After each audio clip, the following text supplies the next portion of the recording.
அனைத்து ஊடக நண்பர்களுக்கும் பத்திரிகை நண்பர்களுக்கும் காலை வணக்கம். மிக எழுச்சியாக இருக்கிறீங்க, சந்தோஷமாக இருக்கிறீங்க. ஆனால் எங்களுடைய நாங்கள் கொடுக்குற பேட்டி முழுசும் போடத்தான் மாட்டேங்கிறோம். கொஞ்சம் முழுசாக போடுங்க. அது இன்றைய தினம் சட்டமன்றத்தில் 0 ஹவரில் விவசாயிகளுடைய முக்கிய பிரச்சனையை அரசனுடைய கவனத்திற்கு கொண்டு வருவதற்கு மாண்புமிகு பேரவைத் தலைவரிடத்தில் அனுமதி கேட்டேன். அவர்களை தொடர்ந்து அனுமதி மறுத்துட்டாங்க.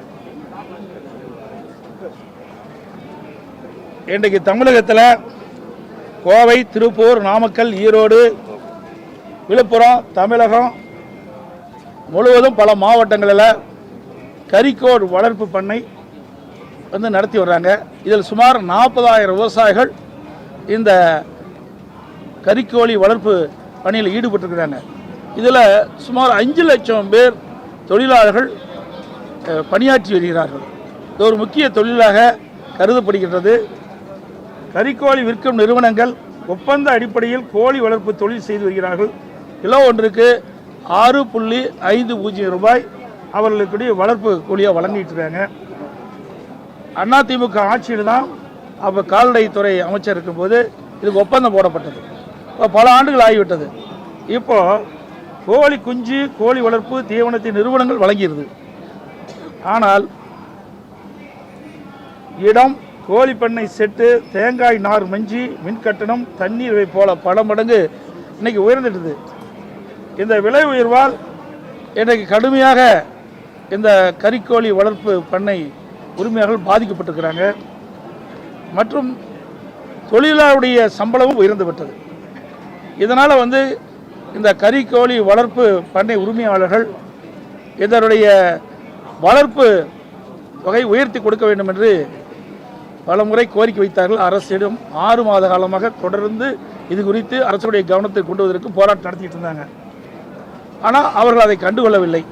அவர்கள் இன்றைக்கு இருக்கின்ற சூழ்நிலைக்கு தக்கவாறு இந்த மின்கட்டண உயர்வு, இதோட தொழிலாளருடைய சம்பள உயர்வு, இப்படி பல வகையிலும் இந்த கோழி வளர்ப்பு பண்ணையில் இருக்கின்ற இந்த உரிமையாளர்கள் கடுமையாக பாதிக்கப்பட்ட காரணத்தினால அதை 6 ரூபா 50 காசிலிருந்து 20 ரூபாயை உயர்த்தி வழங்க வேண்டும் என்று கோரிக்கை வைத்து வந்தார்கள். இது குறித்து அரசுடைய கவனத்துக்கு கொண்டு வந்தாங்க. அரசு 7/1/2026 மற்றும் 21/1/2026 முத்தரப்பு பேச்சுவார்த்தை நடத்தப்படும் என்று அறிவிப்பை கொடுத்துவிட்டு முத்தரப்பு பேச்சுவார்த்தையை நடத்தலை, நிராகரிச்சிட்டாங்க. இதில் சுமார் 40,000 விவசாய குடும்பங்கள் இதில் பாதிப்புக்குள்ளாகிறாங்க. 5 லட்சம் தொழிலாளர்கள் ஈடுபட்டிருக்காங்க. ஆனால் அரசு வேண்டுமென்றே திட்டமிட்டு இந்த கறிக்கோழி வாங்குகின்ற நிறுவனங்களுக்கு சாதகமாக செயல்பட்டு வருகிறது. அதுதான் இப்போ தெளிவாக இருக்குது. ஏன்னா இன்றைக்கு இருக்கின்ற சூழ்நிலைக்கு தக்கவாறு இவர்களுடைய கூலி உயர்வை, அந்த கோழி வளர்ப்பு செலவு அதிகரித்த காரணத்தினால அந்த கோழி வளர்ப்புக்கு எவ்வளவு செலவு உயர்ந்திருக்கணும் அதற்கு ஏற்றவாறு அவருக்கு உயர்ந்து கொடுக்க வேண்டும் என்று தான் அவருடைய கோரிக்கை. இதை 0 ஹவரில் நான் கொண்டு வந்தேன். இதை கூட பேசுவதற்கு இந்த அரசாங்கம் அனுமதிக்கல. எந்த அளவுக்கு இந்த அரசாங்கம் சர்வாதிகார போக்கை கடைபிடிக்கும் என்பது இது தெரியுது. இன்னொன்று, சிக்கன் குனியா இன்னைக்கு எல்லா பத்திரிகைகளும் வந்திருக்குது, ஊடகத்திலையும் வந்திருக்குது. இந்த அரசாங்கம் பொறுப்பேற்றதிலிருந்து இந்த கொசு ஒழிப்பில் அக்கறை செலுத்துதில்லை. இந்த கொசுனால தான் பல நோய்கள் மக்களுக்கு தாக்கப்படுகிறது. இன்னைக்கு பார்த்தீங்கன்னா தமிழகத்தில் சென்னை, காஞ்சிபுரம், தென்காசி, தேனி, கடலூர், அரியலூர் உட்பட பல மாவட்டங்களில் சிக்கன் குனியா ஏற்பட்டு கடுமையாக மக்கள் பாதிக்கப்பட்டிருக்கிறாங்க.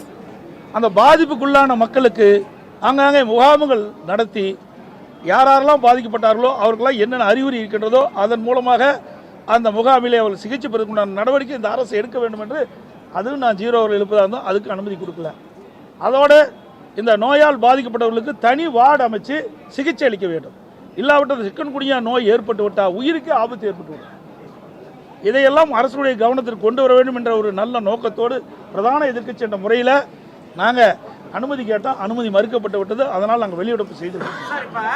முதலமைச்சர் ஒரு விளக்கம் கொடுக்குறாரு. நாங்கள் பதில் சொல்ல தயாராக இருக்கிறோம். அமைச்சர்கிட்ட விளக்கம் வாங்கிட்டு நாங்கள் கொடுக்குறோம்.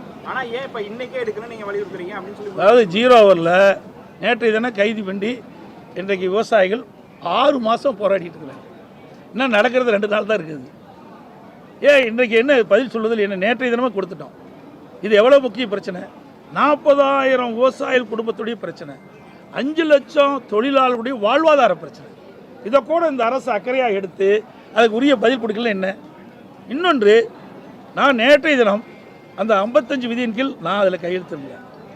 0 ஹவரில் பிரதான எதிர்க்கட்சி தலைவர் என்ற முறையில் 0 ஹவரில் எழுப்புவதற்கு மரபு இருக்குது.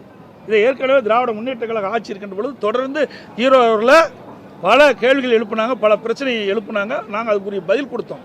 ஆனால் இன்றைய தினம் இந்த அரசு வேண்டுமென்றே திட்டமிட்டு பிரதான எதிர்க்கட்சி தலைவர் பேசுவதை பேசக்கூடாது என்ற ஒரே நிலைப்பாட்டின் காரணமாக தான் எனக்கு பேசுவதற்கு அனுமதி மறுக்கப்பட்டது.